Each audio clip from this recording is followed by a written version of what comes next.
¿Cuántas promesas te han hecho que no se han cumplido? Yo no te prometo un gran sueldo.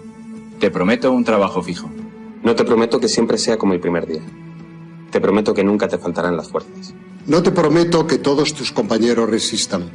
Te prometo que se puede llegar hasta el final. No te prometo personas importantes. Te prometo personas que no saben cuánto valen. No te prometo que vayan a hacer caso de lo que digas. Te prometo que querrás repetirlo una y otra vez. No te prometo la comprensión de los que te rodean. Te prometo que sabrás que has hecho lo correcto. No te prometo que te vayan a pedir ayuda. Te prometo que te necesitarán. No te prometo una decisión fácil. Te prometo que nunca te arrepentirás. No te prometo un trabajo perfecto. Te prometo formar parte de un proyecto inolvidable. No te prometo que siempre vayas a obtener resultados. Te prometo que tu trabajo dará mucho fruto. No te prometo que vayas a tener grandes lujos.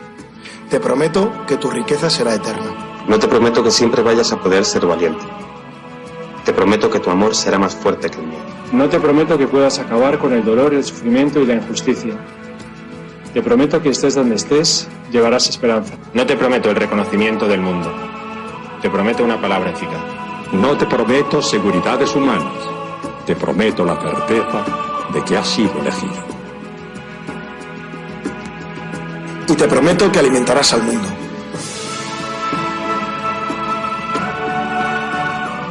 Unirás corazones. Acompañarás a los que sufren. Confirmarás a los que quieren ser fuertes. Experimentarás con ellos la verdadera alegría. Sumergirás a los hombres en la verdad. Y serás sacerdote, testigo de Jesucristo.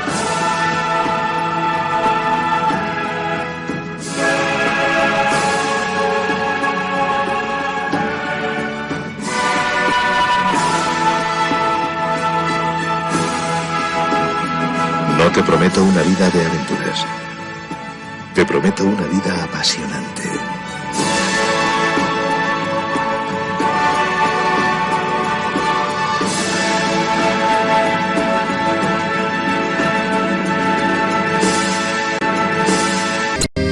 Jesucristo, Señor de la historia, que estuviste, estás y estarás. Sos presencia, esperanza y memoria. Sos el Dios de la vida hecho paz. Sos el mismo Jesús que estuviste junto al lago de Genesaret, y ante el hambre del pueblo exigiste, denle ustedes por Dios de comer. Quédate con nosotros, Jesús, te da miedo tanta oscuridad. No es posible morirse de hambre en la patria bendita del pan. Quédate con nosotros, Señor, que hace falta un nuevo Emaús. La propuesta será compartir como vos y en tu nombre, Jesús. Primitivo ritual de pastores, que fue luego banquete pascual, homenaje de nuestros mayores al Dios vivo de su libertad. Cena santa, signo y profecía, memorial de Jesús servidor, nueva alianza de la Eucaristía, que es misterio de fe y comunión. Quédate con nosotros, Jesús, que da miedo tanta oscuridad. No es posible morirse de hambre en la patria bendita del pan. Quédate con nosotros, Señor, que hace falta un nuevo Emaús. La propuesta será compartir como vos y en tu nombre, Jesús, Jesús. Esto fue escrito en el año 1957. Y si te quedan amigas o amigos con quien todavía podés hablar de política y de sociedad, recordales esto escrito hace tiempo, pero parece que hubiese sido ayer. Al dólar lo suben ellos. De esa manera se devalúa el salario. Una de las formas de disciplinar a los trabajadores que históricamente ha adoptado cierta oligarquía. Los tarifazos los programan ellos, una forma de transferir recursos del bolsillo del pueblo hacia el poder dominante. La fuga la facilitan ellos, una forma de endeudar a millones para que se beneficien unos pocos. La crisis la generaron ellos, porque a través del miedo colonizan el sentido común. El relato y la mentira lo implementan ellos, para que con la complicidad de los medios nadie sepa la verdad. Es hora que te des cuenta que existe un solo camino. O dejamos que sigan decidiendo ellos, o comenzamos a hacer algo por nosotros. No se trata de cambiar de collar, se trata de dejar de ser perro. Lo dijo Arturo Jauretche, allá por 1957. Que tengas un gran día.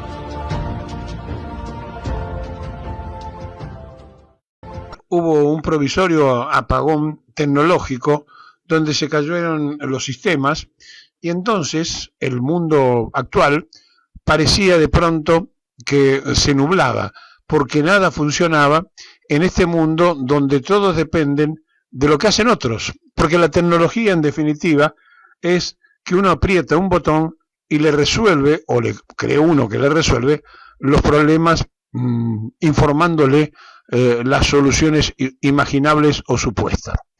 Y esto ha tocado también de lleno al periodismo. El periodismo de hoy ha perdido absolutamente la capacidad investigativa, han entrado en una tremenda complicidad con la comodidad, aprietan un botón y dan por verdad revelada lo que sacan en una red y además están creyéndose que ellos opinan y entonces se sienten todos editorialistas y todos columnistas, cuando en realidad son incipientes, porque se le está haciendo la investigación a alguien que ellos no conocen y se la está dando por hecha y ellos aprietan ese botoncito y creen estar informados. Y la verdad que no saben si están bien o mal informados. Esto ha hecho que se pierda la capacidad investigativa del profesional y que cada día los periodistas estén más dependientes de cosas que no producen y no hacen y después pomposamente quieren aparecer como opinando y haciendo editoriales, cualquiera que no podría ser en otro tiempo ni siquiera cronista. Esto significa que se le ha vaciado la capacidad investigativa a los colegas de hoy que tienen, y no hay que culparlos a ellos porque son contemporáneos, del desarrollo tecnológico. Bien, esto significa simultáneamente la pérdida de la auténtica investigación que se hacía antes para que saber quién, cuándo, cómo, dónde y por qué de cada una de las cosas. La noticia es nada más que la transferencia de una situación puntual y la trascendencia de un hecho, para lo cual hay varias cosas que influyen. No es lo mismo lo que ocurre en un punto de la Argentina con relación a otro punto del mismo país, cuando se le da la información, por ejemplo, por las cadenas de televisión. Los subterráneos funcionan con normalidad y el que lo está mirando vive en el Chaco, en Jujuy o en Córdoba y dice, ¿a mí qué me importa si yo no tomo subterráneo? Es decir, se ha ganado un espacio y un lugar donde se dan las cosas consumidas. Eso mismo que consume el del interior cuando ve una cadena de televisión que se desarrolla de la Argentina, pasa si uno ve Cadena 3, que está organizada desde Córdoba, y entonces parecería ser que los problemas que se cuentan allí están distantes y lejos del porteño o del bonaerense. Bueno, tiene que ver con que la proximidad, el lugar, la forma, el personaje y demás van haciendo una escala de valores de la información que trasciende como noticia. Ahora, lo que se ha perdido por parte de la profesión es la investigación. ¿Para qué voy a investigar si total aprieto un botón y en la comodidad de los periodistas de hoy se le da la información hecha, no se preocupan por saber quién la hizo y de pronto salen a ser opinólogos de esa información que ya está trabajada por otro, pensada e imaginada por otros y que ellos la usan como si fuera la verdad revelada? Es el avance tecnológico. Claro, pero ese avance tecnológico trae también la pérdida de un montón de otras cosas. Porque en la antigüedad, cuando uno quería bucear dentro de un profesional con conocimientos, decía, no sabes cómo lee, cuántos libros se lee, es una persona que está atenta a todo lo que aparece nuevo para informarse. Y entonces, ese cambio de época, donde ahora le dan todo hecho, ha hecho de los colegas jóvenes de hoy lo que ellos creen una comodidad y una costumbre, y ven y observan como antigüedad lo que se hacía antes, de creer que eso es hacer periodismo. Y lo que no se dan cuenta es que le están haciendo la información que quieren que se difunda. Porque como no investigan, solamente se difunde lo que quieren otros. ¿Y quiénes son esos otros? Los que manejan las redes. ¿Y quiénes manejan las redes? Bueno, si usted investiga, los dueños de los principales lugares de la difusión gráfica, televisiva, radial, son fondos de inversión en el mundo. Es decir, manejan la usura y se han asegurado de manejar la información para que su negocio no se le caiga. Entonces, cuando nosotros tenemos un ejemplo clarito, por ejemplo, en la Argentina, Clarín defiende un negocio determinado, una posición determinada, que está alejadas del interés de informar con objetividad. Pero también lo hace La Nación. Y también lo hacía mayoría cuando salía. ¿Por qué? Porque cada uno atiende su necesidad. También lo hace este programa, porque tiene una forma de pensar, una forma de informar. Ahora, ¿dónde está el secreto de la información? Que no existe la libertad de prensa, es mentira. Lo que existe es libertad de empresa. Porque si alguien va y habla en contra de los intereses de la empresa, queda cesanteado. Y así son las cosas en este mundo del toma y daca. Cuando se dieron cuenta de eso, los que manejaron la usura mundial se pusieron a manejar los medios de comunicación y las redes y todo lo que hace a esa manera de llegar de la actualidad. Y entonces se cae un sistema tecnológico y se cae el mundo. Todo parece frenarse, todo parece detenerse, todo parece postergarse. Y entonces uno se pregunta, o sea, lo que planifica una minoría absoluta y decide, porque manejan tecnológicamente una determinada situación, ¿son los dueños del mundo? Sí, son los dueños del mundo. Así como manejar la prensa originaria gráfica era tener un poder político trascendente e importante, hoy se trasladó a las redes, y cuando uno bucea quiénes son los dueños de los medios de comunicación, quiénes son los dueños de la difusión en el mundo, encuentra increíblemente que son los que están en el negocio financiero, en el negocio económico, fondos buitres, etcétera. ¿Qué quiere decir eso? Que si se maneja la opinión, se manejan los negocios, se maneja el futuro, la vida y la muerte de los seres humanos. La información entonces vive su peor momento, porque no existe la libertad de prensa, existe la libertad de empresa, y en función de esa libertad de empresa, cada cual tiene que marcar el compás del reloj donde trabaja, donde está conchavado, o en el país que vive, o en las circunstancias puntuales de cada sector. Por lo tanto, los movimientos nacionales y populares, que siempre han descuidado la difusión orgánica, los que nunca atendieron esa parte porque se sentían mayoría representativa de la política, han sido destruidos por los medios de confusión masiva. Sí, Milei es una consecuencia de esa situación, es una consecuencia de las redes sociales.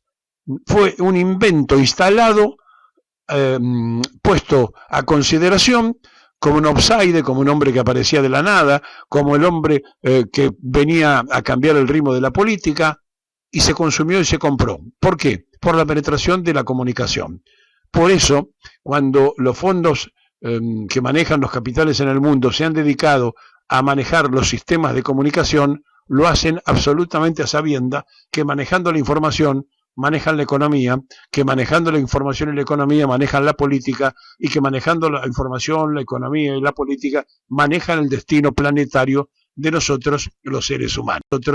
Dijo la vicepresidenta que quiere barrer la mugre. Bueno, le vamos a ayudar, que haga la lista y le ayudamos, ¿verdad? Que haga la lista y le ayudamos, a ver quiénes son, porque también este tipo de acusaciones así, o sea, para salvarlo a Cuéllar. Lo que yo creo que Cuéllar formó parte de un equipo de corrupción dentro del Senado que recibió coimas le pagaron coimas para la ley base. ¿Eso se va a denunciar en la justicia? Pero estamos hablando y estamos haciendo una denuncia pública, porque la gente sabe lo que está pasando acá. Aparte de eso, ¿verdad? Ustedes saben que Cuéllar hizo 40 objeciones a la ley base. Después se retiraron, hicieron una reunión, no tenían despacho de comisión, no anunciaron, y 3 horas después, sin tener ningún cambio en la ley, Cuéllar la firma al despacho. ¿Qué pasó ahí? Y al otro día, obviamente, la acompañan Cuéllar, Camao y su equipo, ¿verdad? Entonces, nosotros creemos que, obviamente, estamos convencidos de que acá hubo pago por las leyes, perjudicando al pueblo argentino en políticas públicas que son de verdadera entrega al país. ¿La Libertad Avanza está contando los votos a la hora de decidir suspender y no expulsar, o de acompañar por lo menos la suspensión? Nosotros obviamente no tenemos 2 tercios,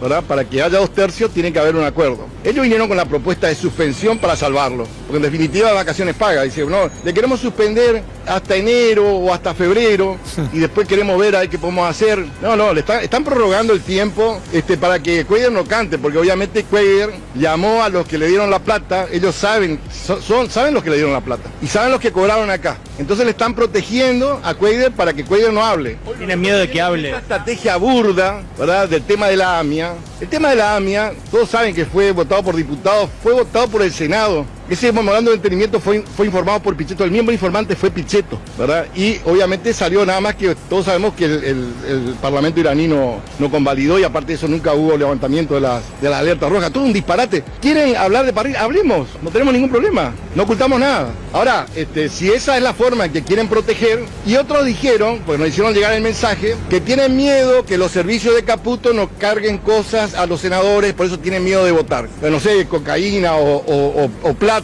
Un absurdo total. Senador, ¿usted como presidente denunció eso? Sí, nos dijeron que tiene miedo del equipo de Caputo. Bueno, Senador, usted como presidente del bloque, ¿usted sabía este camino que estaba tomando Cuéllar de estar más cerca de la Libertad Avanza que del kirchnerismo? Porque, o sea, es kirchnerista, llegó al Senado como kirchnerista y usted... Él no es kirchnerista porque es lo que es antikirchnerista. Siempre se manifestó antikirchnerista. Él es del Partido Justicialista. El Partido Justicialista tiene varias agrupaciones, así como la Unión Cívica Radical y como otros partidos políticos. ¿Ustedes sabían lo que él hacía, que estaba en estas negociaciones? Porque si no lo hubiera detenido la policía de Paraguay, lo seguía haciendo entonces. Pero ¿cómo vamos a ver nosotros una cosa como esta? ¿Vos te parece que...? Pero el cambio de opinión no le llamó la atención. No, él cambió de opinión ya cuando armaron acá la mayoría de los 39. Y armaron un bloque para esto, ¿verdad? Para colmear. ¿Ese dinero es producto del voto en el Senado? ¿Cómo? ¿Por qué afirman que ese dinero es producto del voto? Estamos convencidos que así fue, porque obviamente las objeciones que hicieron fueron para levantar su cotización. Hicieron 40 objeciones y después firmaron el despacho sin ningún tipo de cambio. Y aparte de eso, ¿verdad? 36 a 36 después desempata Villarroel. Una ley que es corrupta realmente. Senador, ¿habló con otros bloques para que lo acompañen en Unión por la Patria para expulsar a Cuéllar? Sí, hablamos con los otros bloques. Todos están horrorizados, pero todos quieren protegerlos del oficialismo. Porque obviamente el presidente dice, échenlo a patada, pero por otra parte el mensaje que le viene de Caputo le dice, pero sálvenlo porque si llega a cantar y llega a decir todo lo que sabe, estamos en el horno. Se terminó la lucha contra la corrupción, boleta limpia que iba a presentar Cuéllar, porque el encargado de presentar boleta limpia era Cuéllar, ¿verdad? Imagínense ustedes, si la policía paraguaya no la agarraba, venía ahora al recinto a hablar de ficha limpia. Y ahora voy a hacer como Milei. Yo creo que ellos armaron una banda para vender sus votos. Armaron una banda para vender sus votos. Esa fue la realidad. ¿Verdad? A mí no me engañan. Acá nadie piensa lo contrario por la forma en que se comportaron. ¿Cuál fue el premio? Si se quiere, la comisión más importante. La Comisión de Asuntos Constitucionales le entregaron a esa bandita. La Comisión de Asuntos Constitucionales le entregaron a esa bandita. Y cuando estuvo acá hablando de la boleta única, habló de la boleta única para luchar contra la corrupción, el senador Cuéllar. Y iba a ser la persona que como presidente de la Comisión de Asuntos Constitucionales iba a defender la ficha limpia. La ficha limpia. Acá, en el recinto, tenía que hacerlo Cuéllar. Nada más que tuvo un problema. Se fue de turismo a la noche y lo encontraron. Y sabemos todo lo que pasó. Y allá, ya que habla de ficha limpia la senadora, la primera senadora que habló, el que tenía que defender la ficha limpia es Ritondo. Imagínense ustedes los dos que iban a defender la ficha limpia, Ritondo y Cuéllar. Ritondo y Cuéllar. Entonces acá, como dice el Mantifierro, no hay manso para collar a un arisco. ¿Verdad? Entonces, obviamente es un día de reflexión. Primero, ¿por qué violaron el reglamento de esta Cámara robándonos a nosotros un senador por comisión? Robándonos a nosotros un senador en cada comisión bicameral. Robándonos un senador en cada comisión. ¿Para qué? Para tener un secretario parlamentario, un secretario administrativo. Para hacer lo que hicieron con algunos presidentes de bloque o algunos que no superan el número de contratos al propio bloque nuestro. Eso no es comprar voluntades, eso no es corrupción. ¿No es corrupción eso? ¿Y qué tuvieron a cambio? El peor año legislativo del Senado. El peor año legislativo del Senado hemos tenido gracias a la violación de la Constitución y del reglamento de este cuerpo. Cuéllar y Camao Espínola fueron partícipes de eso. Y yo personalmente, como dice Milei, no creo que fue gratis. Porque Milei lo dijo. Milei dijo que hubo coimas acá. Y dijo que hubo coimas en diputados. Y después cuando sacó la ley, comió un asado, porque le ayudaron con el veto. Y le nombró héroes. Le nombró héroes. Y bueno, realmente en el tema de la ley base, Cuéllar hizo, como se dijo, bien se dijo acá, 40 objeciones. Y daba la impresión de que iba a votar en contra de la ley base. Se levantó la comisión, presidiendo él, uno de los presidentes de las comisiones era Cuéllar. Después de 4 horas que vino el jefe de gabinete, ¿qué le dio el jefe de gabinete que firmó el despacho? A las 10 de la mañana a mí me dijo que votaba con nosotros, a las 11 votó con ustedes. ¿Qué le dieron a Cuéllar para cambiar de opinión? Ahora, yo hice una pequeña encuesta. Así como ustedes hacen su encuesta, yo también hice la mía. De los 100 que pregunté, no hay uno solo que haya creído que la plata es de la secretaria. Le hice, y hagan ustedes en su celular, pregúntenle cuántos son los que creen que la plata es de la secretaria. De los 100 que pregunté, no hay uno solo que haya creído que la plata es de la secretaria. ¿Verdad? Terrible. Ahora, él dice, porque también tenemos la actuación de la policía paraguaya, tenemos, ¿verdad?, por si hace falta, donde él dice que es senador oficialista. Él dice, yo soy senador oficialista y si de esto se enteran, dice ahí, voy a tener problemas. ¿Cómo podemos arreglar esto? ¿A qué se refería a usted, le parece esto? Cuando dijo que, ¿cómo podemos arreglar esto? Porque en el bolso de él también había algunos pañitos con betún. Y me preguntan a la persona, ¿para qué quiere tanto betún? ¿Qué va a ilustrar sus zapatos? Es por el olfato de los perros. Nada más que no había perro. No tuvo suerte ni para eso. Le esperó la policía. Y después le dieron 24 horas para que piense.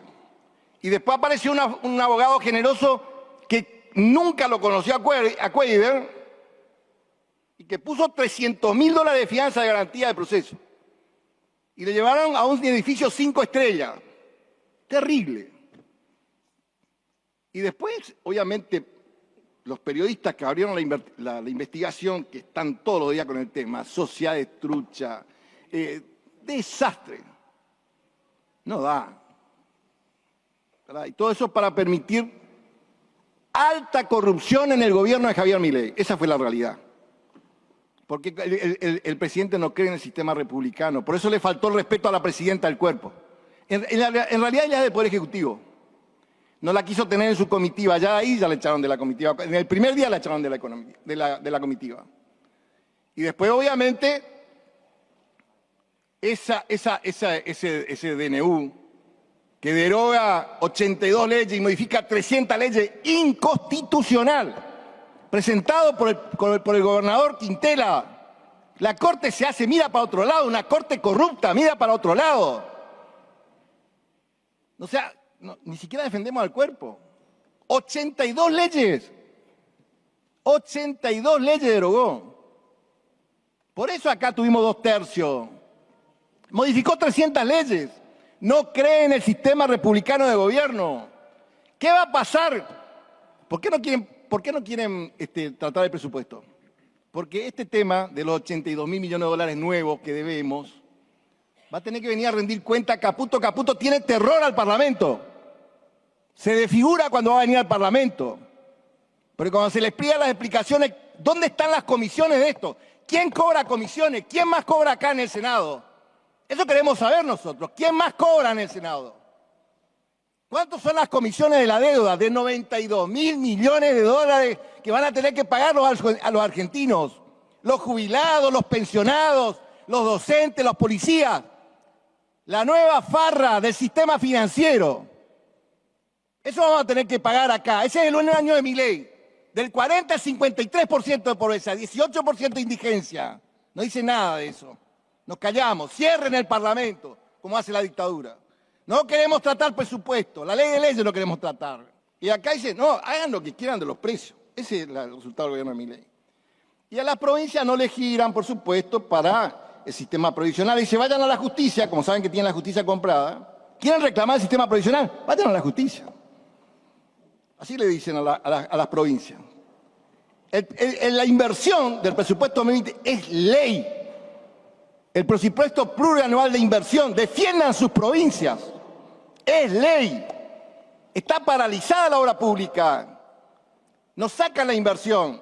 Ahora, Milei decía que se iba a cortar la mano, no sé qué se iba a cortar más y que hacía un impuesto. Y bueno, le subió el impuesto a 1 millón de trabajadores. Y le sacó el remedio a los jubilados. Ese es el gobierno de Milei. Que ustedes defienden con el silencio y con la inoperancia. Y ahora vienen a querer justificar un senador que es tomado infragante y dice, no, porque era del kirchnerismo, era del Partido Justicialista. ¿Y ustedes quieren la banca? Sí. Queremos la banca que nos robaron. Por plata nos robaron la banca. Queremos las bancas que nos robaron por plata. Acusado por contrabando agravado. Tienen un presidente, un líder político, que fue acusado por contrabando agravado y que salió absuelto por la mayoría de la Corte Automática de los 90. Y que la causa Macri estuvo entre los causales que impulsó esta Cámara de Diputados para destituir a los miembros de esa Corte en el año 2003. Y vienen acá a tratar de darnos lecciones de moral y de ética. Les quiero decir que tienen un gobierno que está más sucio que los baños de Retiro. Les quiero decir que tienen la mitad del gabinete con la plata en el exterior. Les quiero decir que tienen funcionarios, que tienen cuentas offshore, están en los paraísos fiscales, licúan su dinero, no pagan impuestos. Y que tienen un presidente que fue acusado de contrabando agravado. ¡Contrabandista! ¡Contrabandista! Y vienen y se levantan acá y ante cualquier discusión, ante cualquier imputación, ante cualquier debate, sacan una discusión por la ventana. Entonces, señor presidente, que se dediquen los diputados del oficialismo a venir a defender la política tarifaria, que fue lo que no hizo el presidente del interbloque. Vengan a defender lo que quieren defender, pero no vengan a descalificarnos a nosotros con cuestiones que no pueden sostener. Entonces, señor presidente, de esto es lo que estamos hablando. La verdad, señor presidente, que lo que sentimos es que estamos haciendo un enorme esfuerzo para tratar de darle una solución a los argentinos, que cuando no tienen mayor discurso, no tienen otro debate, no tienen otra argumentación que llevar, siempre buscan la descalificación. No tienen autoridad moral para descalificar por honestidad. A ver si lo entienden de una vez para siempre. No tienen autoridad moral. Son el único gobierno del mundo que justifica las cuentas offshore en los paraísos fiscales. Son el único gobierno del mundo que tienen la plata en el exterior suministro. Son el único gobierno del mundo que tienen un presidente acusado de contrabandista. Gracias, señor presidente. En el aire, Luis Alem, ex subsecretario de Derechos Humanos de la Nación en la gestión de Duhalde, y creador de la carrera de Justicia y Derechos Humanos de la Universidad Nacional de Lanús. Bienvenido. A este lo conozco. Buenos días, compañeros, ¿cómo están todos? Uno a veces pregunta eso y no quiere escuchar la respuesta porque generalmente en estos tiempos la respuesta es medio desastrosa, pero ¿qué va a hacer? Sin embargo, uno lo que ve es que la historia, como decía algún tango, ¿no? La historia vuelve a repetirse, ¿no? Pero no es el mismo amor y la misma lluvia, sino que son las mismas cosas que ya pasaron y que parece que no aprendemos, ¿no?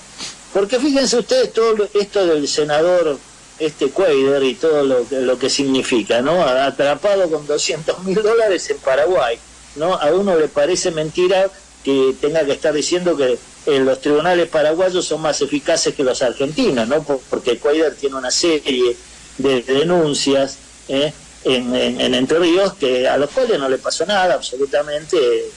Están ahí tramitando, pero más vale parece que duerme en el sueño de los justos. Y uno cuando lo ve no puede menos que volver a otros tiempos, ¿no? A la famosa ley Banelco, por ejemplo, y todo lo que eso significó, ¿no? La compra de votos. Porque detrás de todo esto, ¿qué otra cosa puede haber que eso, ¿no? Es decir, un senador que cambia radicalmente sus cosas, no porque se haya hecho radical, sino porque se pasó del otro lado, y desde ahí de repente ve aumentar su patrimonio en forma vertiginosa y bueno, sí, siempre es culpa de otro, ¿no? Ahora es culpa de la secretaria, ¿no? La chica esta que parece que maneja grandes sumas, ¿no? Y que lo acompaña en varios viajes, porque este era como el 5º viaje que hacían del mismo tipo, ¿no? Entonces, lo que uno se preocupa es, recién lo escuchaba a Julio César y también, ¿no? La cuestión de hablar de la justicia. Yo siempre insisto, parece que soy monotemático con esto, que no es la justicia, es el Poder Judicial. Y este Poder Judicial no da respuesta, no da ninguna respuesta y desde hace mucho tiempo. Y seguimos pensando que algún día se va a regenerar. No, esto no se va a regenerar por sí solo. Esto necesita un cambio profundo en el sistema de administración de justicia de nuestro país. Un sistema que se inicia con su formato actual cuando Bartolomé Mitre instala la primera Corte Suprema, ¿no? Con ciertos requisitos, ¿no? Uno, si lee las historias escritas por algunos historiadores del Poder Judicial, va a decir, Mitre no puso a nadie de su partido. En ese momento en realidad no había partidos como los que hay ahora, o con la conformación que hay ahora, si es que todavía esa conformación se puede aplicar, sino que eran más o menos tendencias hacia un lado o hacia otro, o que seguían alguna personalidad. Y Mitre lo que se preocupó fue que todos aquellos que integraban esa Corte Suprema hubieran sido opositores férreos al gobierno de Juan Manuel de Rosas, ¿no? Es decir, había una tendencia muy clara. Incluso al poco tiempo fue designado como presidente de esa Corte Salvador María del Carril, un tipo que contaba, entre otros antecedentes, además de haber sido vicepresidente de Urquiza, con haber sido uno de los ideólogos del asesinato de Orrego por parte de Lavalle. Bueno, ese fue uno de los primeros presidentes de la Corte Suprema de Justicia, ¿no? Y eso marca una tendencia, porque hay un espíritu que impregnó el funcionamiento de las Cortes Supremas que los asoció con el poder, ¿no? Y con lo que era la validación de los mecanismos que el poder utilizó para mantenerse siempre como dueño de los destinos de este país, ¿no? Eso no tiene mucho que ver con lo que dice la Constitución, ¿no? Con un sistema de administración de justicia, ni con lo que la gente imagina. Entonces, cuando hablamos de que vamos a ir a la justicia, no vamos a ir a la justicia, vamos a ir al Poder Judicial. La verdad que uno va al Poder Judicial, sobre todo aquellos que hace años que somos abogados y estamos cansados de trajinar los tribunales y de reclamar, la verdad que uno a veces dice, ¿vamos para qué? Si sabemos que vamos a perder. Pero sin embargo hay que ir igual, hay que ir y hay que sostener siempre los reclamos, porque tarde o temprano alguna grieta se abre. Si no, pensemos en lo que fue todo el proceso de memoria, verdad y justicia, ¿no? Ustedes recuerden, cuando Alfonsín asume el poder, saca 2 decretos, uno para enjuiciar a las cúpulas de Montoneros y del ERP, y otro para encargarle al Consejo Supremo de las Fuerzas Armadas que investigue lo que habían hecho las juntas. Y después crea la CONADEP con un grupo de notables que muy pocas cosas tenían que ver, varios de ellos, con la defensa de los derechos humanos. A partir de ahí se abre todo un proceso que se clausura después con las leyes de punto final y evidencia de vida y con los indultos de Menem. Y sin embargo, los organismos de derechos humanos, los familiares de las víctimas y demás, siguieron con sus reclamos aquí ante el sistema interamericano, en los tribunales de otros países, hasta que finalmente llegó un gobierno que los escuchó y que tomó una decisión política que era llevar adelante el enjuiciamiento, y frente a la contundencia de lo que eran los reclamos y las pruebas que los sostenían, a los propios tribunales que hicieron todo lo posible para hacerse los opas y no investigar nada, tuvieron que abrir el proceso, juzgar y terminar condenando a los genocidas, aunque la mayoría de ellos estén en arrestos domiciliarios que poco tienen de arresto y de condena, ¿no? Pero los procesos se abrieron. Entonces uno tiene que seguir reclamando, pero al mismo tiempo tiene que pensar en cómo hacer que esos reclamos tengan un poco más de efectividad.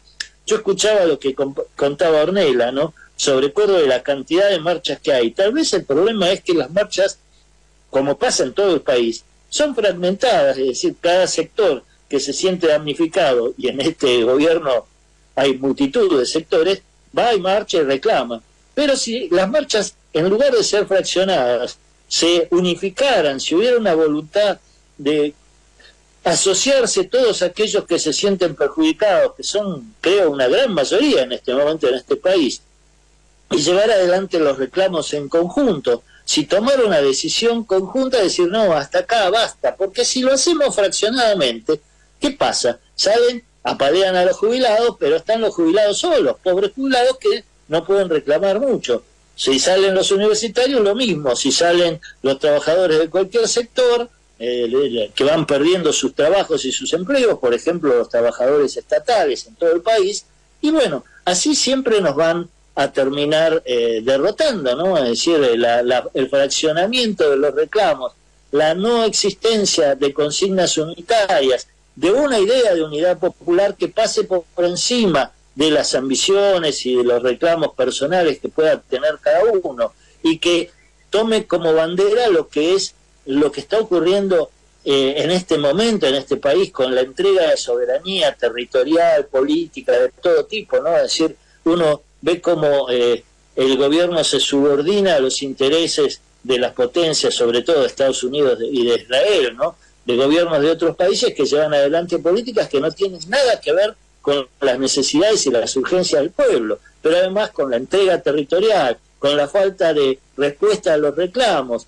con el empobrecimiento cotidiano, ¿no?, que nos está llevando a niveles de pobreza que se creían superados hace tiempo, con la falta de perspectivas de un futuro mejor, es decir, con todo lo que eso significa para muchas generaciones. Es decir, y los jóvenes que todavía creen tendrían que empezar a pensar cómo van a hacer para sobrevivir con este modelo de país cuando tengan que llegar a alguna etapa de conseguir trabajo, de conseguir empleo, de construir su propia familia, su propio núcleo, de tener su propia vivienda, cosas por el estilo, porque esto va a parecer imposible en poco tiempo más, ¿no? Y así podríamos decir todos los sectores, ni qué decir una persona que ya tiene cerca de los 50 años o más, se queda sin trabajo. ¿Qué va a hacer? ¿Qué puede hacer? ¿Qué es lo que tiene como ofrecimiento para hacer? Nada. Entonces, bueno, si empezamos a pensar...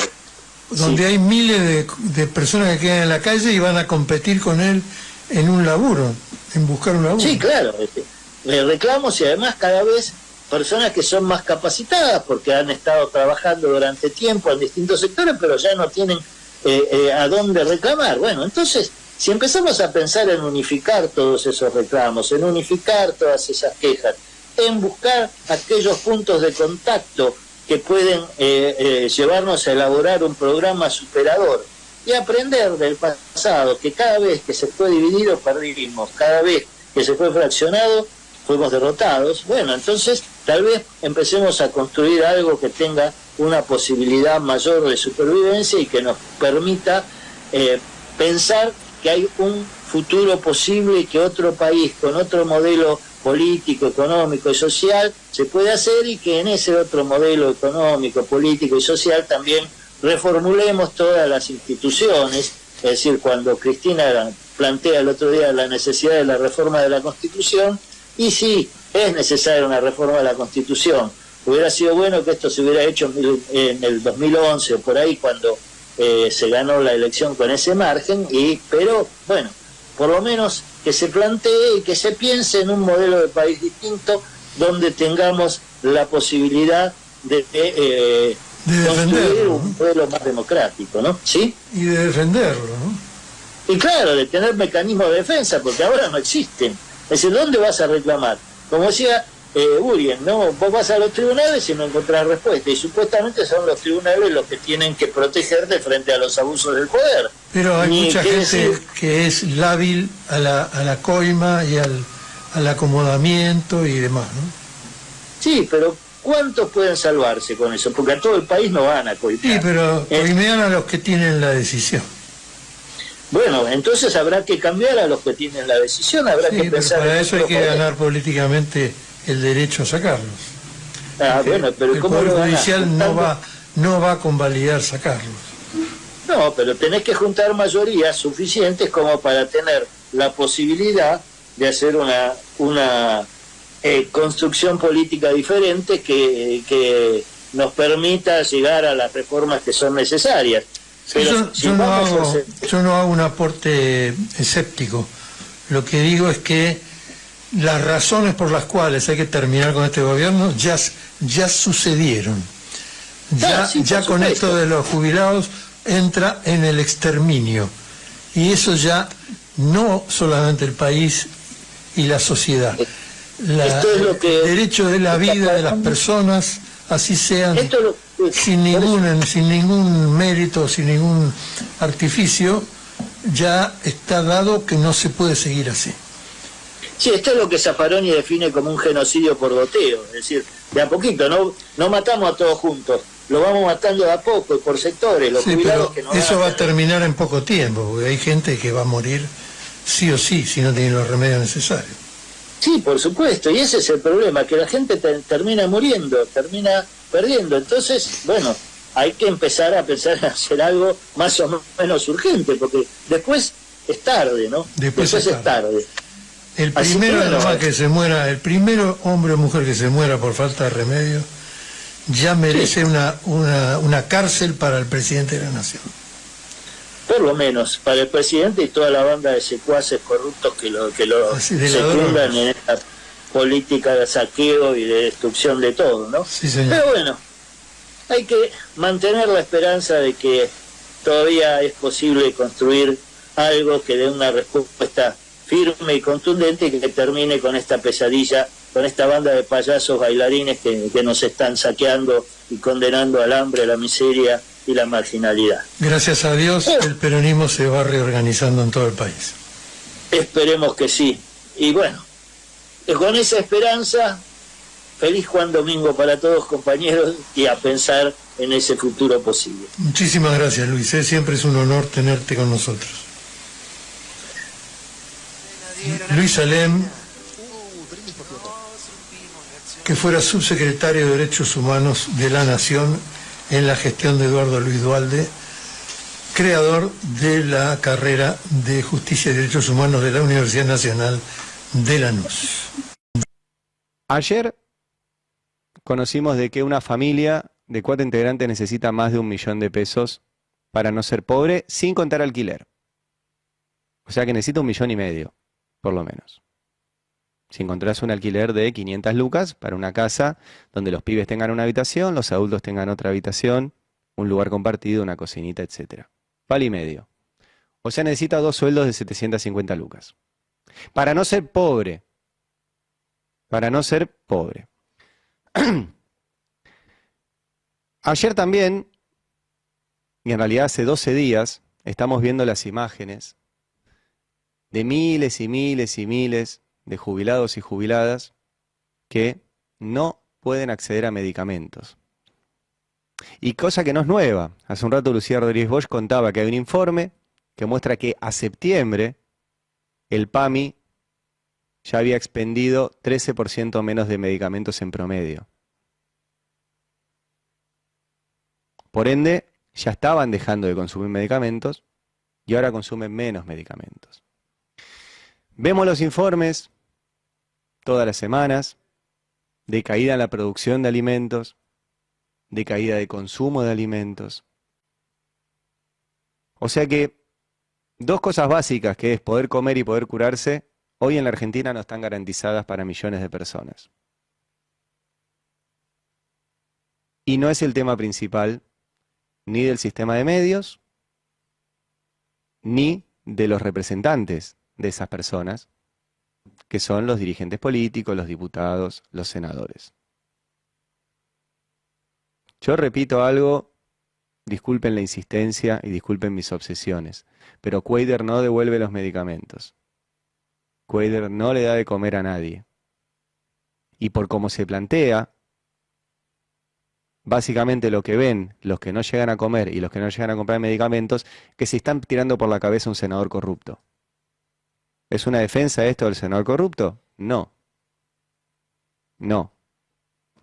Es una vergüenza para la democracia. Un senador que es votado con unas ideas, después acompaña a otras y después aparece con un bolso lleno de guita cruzando una frontera. ¿Es esa la prioridad? Bueno, yo creo que no. Lamentablemente tenemos que volver a lo básico en la Argentina, que son los alimentos y que son los medicamentos. Y hoy eso es lo que falta. Y puntualmente hace 12 días que millones de jubilados y jubiladas no pueden acceder a los medicamentos que necesitan para vivir, para tratamientos crónicos. Y la verdad que creo que este espacio vale la pena dedicarlo a eso y a mostrar lo que les pasa a esos jubilados. Por ejemplo, lo que recogió ayer un canal de Mar del Plata, ¿sí?, donde miles de jubilados fueron a las oficinas del PAMI y decían cosas como estas. Eso nunca nos faltó. Esta es la primera vez que pasa esto. Los medicamentos, los míos, vienen por 28. Yo hace 2 días que estoy sin medicamento. Tuve cáncer y tuve ACV. Y ahora dicen que no hay sistema. Querés entrar por la página y no podés entrar porque está saturado. Basta de jugar con nosotros. Basta. Gente con bastón, con trípode. No puede ser. No puede ser. Con jubilaciones muy bajas se suma el kit de medicación. Jubilación mínima. Pago alquiler. No me alcanza ni para la luz, ni para el gas, ni para nada. Y ahora con los medicamentos, basta. Parece que quieren exterminar. ¿Por qué no ponen un exterminio nazi para los jubilados ya? Porque ya se ve que eso es lo que quieren. Porque en vez de fijarse en la plata y en ahorrar para el país para la plata, ellos dijeron que capital humano era lo único que iba a tener abierta la caja, que le iban a dar. Y resulta que ahora juntaron plata, pero se olvidaron de la salud. Y quieren exterminar a los jubilados para poder tener plata. Mi marido es crónico, tiene diabetes. Le sacaron todos los remedios, solamente le dejaron la insulina, ni siquiera le dieron la metformina. Entonces, acá este presidente, entre comillas, ¿no?, se está riendo de los jubilados. Y no solo el presidente, no solo el presidente y su partido político. Nosotros sistemáticamente hemos entrevistado aquí diputados, senadores de La Libertad Avanza que justifican esto, sin datos, sin ningún argumento. No tiene justificación esto.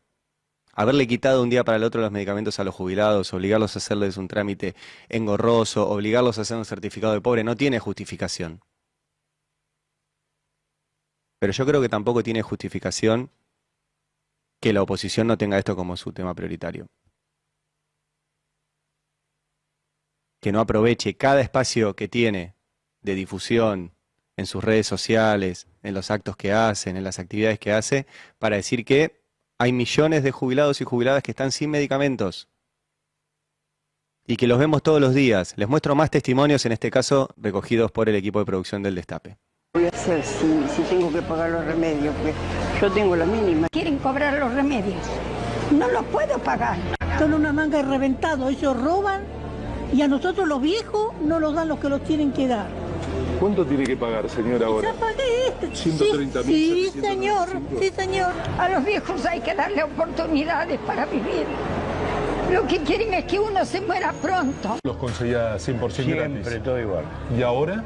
Y ahora no sé. La mínima tengo, por eso trabajo. O sea, ahí se le va una quinta parte de la mínima. Y yo alquilo. Mi jubilación y mi pensión y la pensión de mi nene, todo se va en remedio. Y ahora tengo que pagar 30.000 pesos por los remedios. Es una vergüenza lo que le están haciendo al jubilado. Es una vergüenza que un jubilado, pueda pagar esa cantidad, un remedio que le hace falta. Si compramos los remedios no comemos, si comemos no compramos los remedios. ¿Y comer qué? Telefónico temprano, todo lo ocurrido, que se había rociado con nafta y que bueno, que había hasta tragado combustible y bueno, adentro del PAMI, fruto de que ya estaba como cansado. Sucediendo algo muy preocupante, que es un gerontocidio a los adultos, bueno, la palabra te lo dice, a los adultos mayores. Esto creo yo es la prioridad de esta semana, no solo de ahora. Creo que desde el Destape hemos mostrado desde el principio de año cómo le sacaban los medicamentos desde la DATSE a las personas que lo necesitaban. Un caso incluso de los que nosotros contamos se murió. ¿Sí? Dejó de recibir los medicamentos para un tratamiento de un cáncer y se murió. Revelamos también en el Destape que los alimentos que tenía que repartir el Ministerio de Capital Humano los tenía guardados y a punto de vencerse. Y ahora vamos a insistir, por lo menos en este espacio, con esta agenda. Nos parece que es la prioritaria, lo que se tiene que solucionar de inmediato, que es que devuelvan los medicamentos. Algo tan básico, algo tan... Bueno, recordemos que no es la fecha de Papá Noel, que es el gordo hijo de puta representante de los yanquis, como le quieren hacer creer a la gente con los regalos, los envenenan de pendejos, para que crean que el que nació es Estados Unidos, el gordo de la Coca-Cola.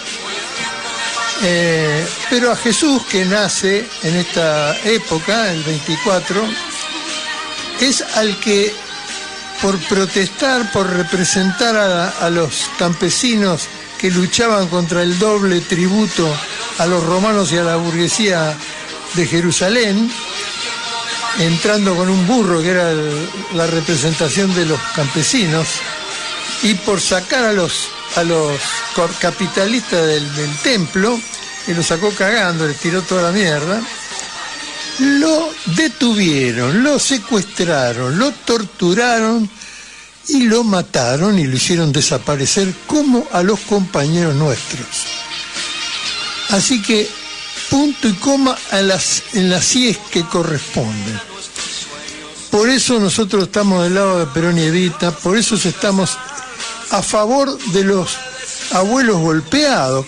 ¿Cómo puede ser que estos hijos de puta se permitan pegarle a los abuelos? Los abuelos son como el Oscar de la vida. Los tipos que han contribuido, han imaginado, han amado, han dejado hijos, nietos, han cuidado a la sociedad, la han embellecido. Estos pelotudos que laburan para los giles con guita, que los mandan, que le entregan a los milicos asesinos antipatria los nombres de los delegados que defienden los intereses de los trabajadores para que los maten y los torturen, estos gordos hijos de puta cagones que están atrás de la guita para joder a la humanidad y se creen importantes porque tienen guita en el banco y mandan a los hijos a las universidades privadas de Estados Unidos, mandan a esta pelotuda de la Bullrich, que es a su vez representante directa de esa oligarquía chota que afanó las tierras de la Argentina a los trabajadores, a los milicos que hicieron la campaña al desierto para llenarse de guita a ellos, servir a intereses extranjeros, cagarse en la soberanía del país, cagarse en los intereses de los habitantes de este país, pegándole a los abuelos. ¿Dónde se entiende? ¿De qué barrio vienen estos hijos de puta con palito y con casco contra los abuelos que van con su alma allí mientras los hambrean, les afanan la guita? Le sacan los medicamentos. Le sacan los medicamentos. Este mamarracho hijo de puta está haciendo lo que le pide el Fondo Monetario Internacional, que es resolver el problema de la longevidad. Ellos quieren que la jubilación se dé a los 100 años y los remedios se den de 100 años en adelante. Así se muere la mayor cantidad de gente y ellos ahorran guita para hacerse la paja en privado. Para eso gobernamos, para eso elegimos gobernadores, para que hagan un genocidio. Quitarle los remedios a los jubilados es un genocidio. Hacerles pagar los montos que están pagando de la luz, del gas, del agua, y no aumentarle las jubilaciones es un genocidio. Nosotros no hemos nacido ni católicos, ni peronistas, ni judíos, ni maometanos, ni nada del que existe en este mundo para hacer forro de estos hijos de mil putas. Lo hemos hecho para celebrar la naturaleza, celebrar el amor entre las personas, celebrar el amor entre los pueblos y construir una humanidad que no destruya la casa común, como dice el Papa, es decir, nuestro planeta. Cuidar, no generar guita a costa del suicidio colectivo. Y mucho menos, o en todo caso, hagamos hincapié en que no vamos a aceptar un genocidio de los mayores. Los mayores son el fruto del tiempo y de la buena vida. Y a ellos hay que respetar y venerar como corresponde a la civilización.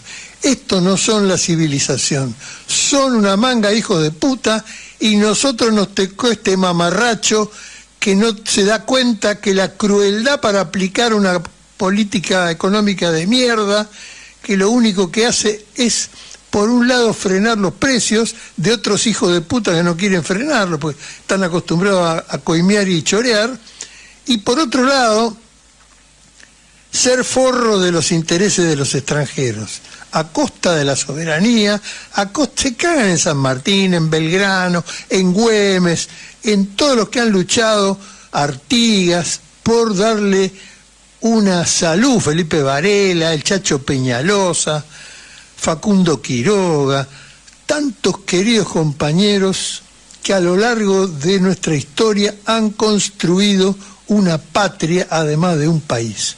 Estos se cagan en todo, lo vuelven a matar. Si lo ven que el tiro no lo mató suficientemente a Güemes, manda Patricia Bullrich una compañía para que lo asesinen, para que lo maten, para que le saquen los remedios a San Martín en Francia y se termine de morir.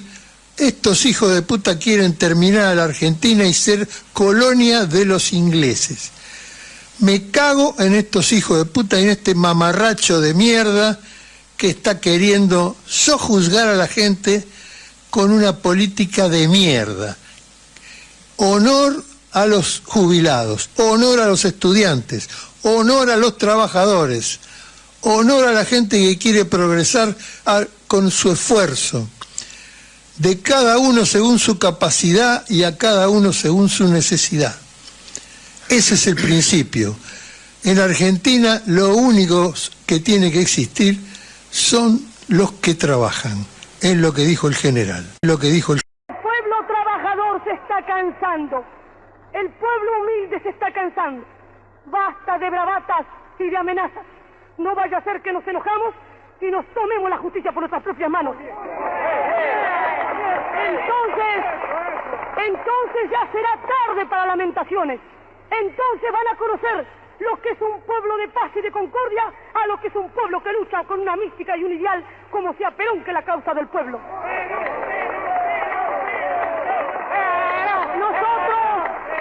Nosotros predicamos la paz, nosotros predicamos la concordia, pero, así como dije yo en un discurso en Europa, es inútil hablar de paz.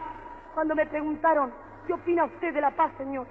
Es inútil hablar de paz, es inútil vivir, cerrar los ojos a la realidad. No habrá paz en el mundo mientras no desaparezcan las odiosas diferencias sociales. No habrá paz en el mundo mientras los obreros sean carne de cañón en la guerra y brazos abajo la paz.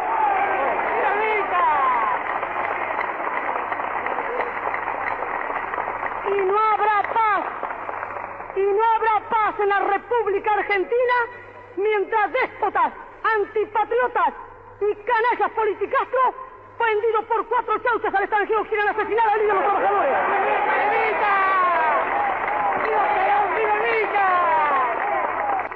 La consigna de la hora, estar alerta. Cada descamisado ha de ser una célula, pero una célula de la patria y no una célula del comunista que trabaja para Stalin. Nosotros no tenemos más banderas que la bandera azul y blanca. Nosotros no cantamos más himno que el nuestro y nosotros no victoriamos más general que el general Perón porque no necesitamos a nadie más victoriarlo. No debemos ir a la lucha de masa en este momento hasta que no se dé la orden. Pero cada descamisado, cualquiera que hable mal de Perón, debe romperle un botellazo en la cabeza o en la cabeza tiene que darle. Nosotros necesitamos, con mucha urgencia, hacer algo contra la Suprema Corte y todos los jueces que están comprometidos con perdonar asesinos. Porque no solo perdona al que quiso matar a Cristina, vienen perdonando desde antes a los asesinos de nuestras hijas y nuestros hijos y nadie salió a la calle.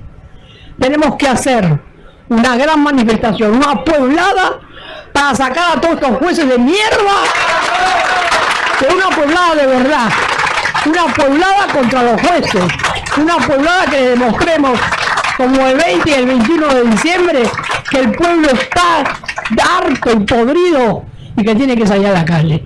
Si no nos animamos a hacer una cosa como el 20 y el 21 de diciembre, aunque nos caguen a palos, ya sé que nos van a venir a pegar. Pero lo más importante es hacer una pueblada contra todos los jueces atorrantes que... Pueblo que escucha, únete a la lucha. Pueblo que escucha, únete a la lucha. Pueblo que escucha, únete a la lucha. Pueblo que escucha, únete a la lucha. Pueblo que escucha, únete a la lucha. Pueblo que escucha, únete a la lucha. Pueblo que escucha, únete a la lucha. Pueblo unido, nunca vencido. Pueblo unido, nunca vencido. Y luche, luche, luche, no deje de luchar. Y luche, luche, luche, no deje de luchar.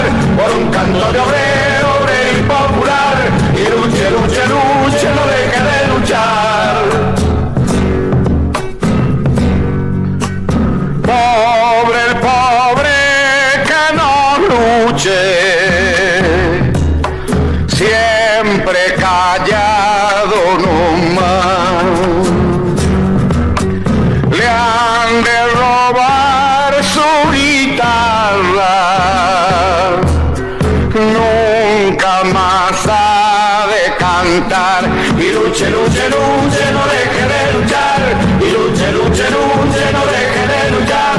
Por un canto de obrero, obrero y popular. Y luche, luche, luche, no deje de luchar. Pueblo que escucha, únete. ¿Qué cosas tiene mi pueblo que no las puedo callar? Cualquiera viene y le ofende y él calladito nomás. Pero guarda al que trampea, pero guarda al que le miente, porque mi pueblo no es tonto, porque mi pueblo es valiente, porque mi pueblo algún día cuando la sangre reviente habrá de salir cantando con un fusil en la frente. Y entonces no habrá más niños durmiendo bajo los puentes, ni obreros, ni campesinos, siempre apretando los dientes, porque mi pueblo es de machos y nadie nadie me lo desmiente.